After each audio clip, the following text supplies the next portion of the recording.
Des personnalités internationales à l'instar du chef d'État sénégalais Macky Sall ou encore du président de la Commission de l'Union africaine Moussa Faki Mahamat demandent dans une tribune publiée le 1er janvier de ne pas abandonner le peuple d'Haïti à ses difficultés actuelles. Peuple héroïque dont les ancêtres, jadis soumis en esclavage, acquirent leur liberté au prix du sang en venant à bout des forces du colon français et en proclamant le 1er janvier 1804 leur indépendance, faisant de Haïti la première république noire.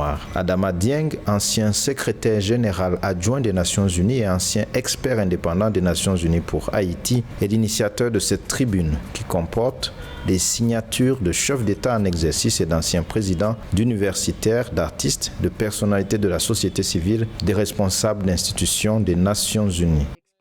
Les héros qui ont permis par leur courage l'avènement, il y a plus de 2 siècles, de la première république noire, les Boukman, Mbakandal, Toussaint Louverture, Dessalines, Christophe, ces dignes Africains qui ont fait leur part doivent nous regarder et se dire que les fils et les filles de leur continent mère ne les ont pas oubliés et ont pris le flambeau pour dire leur solidarité à Haïti.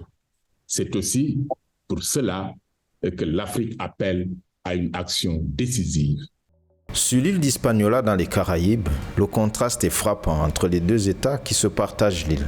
D'un côté, la République dominicaine, pourvue d'un système de santé subventionné, d'écoles publiques, de métro, et de l'autre, Haïti, présenté comme pays le plus pauvre de l'hémisphère occidental, dépourvu de plusieurs infrastructures sociales et en attente des nouveaux présidents depuis l'assassinat par un commando de Jovenel Moïse en juillet 2021 et en proie aux gangs armés jusque dans la capitale Port-au-Prince. Il faut reconnaître qu'aujourd'hui, des pans entiers du pays sont sous le contrôle de gangs mieux armés que la police. Il faut aussi noter qu'il n'y a pas d'armée.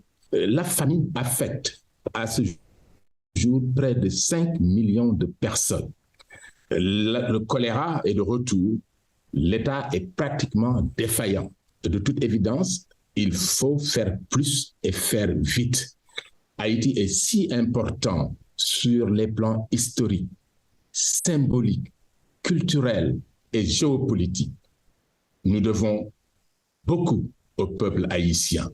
La corruption des dirigeants est pointée du doigt dans le marasme socio-politique et économique d'Haïti. Mais pas seulement. Selon une enquête du New York Times diffusée en mai 2022, la France, qui a imposé une dette d'indépendance en 1825, aurait perçu au total l'équivalent de 560 millions de dollars en 70 ans.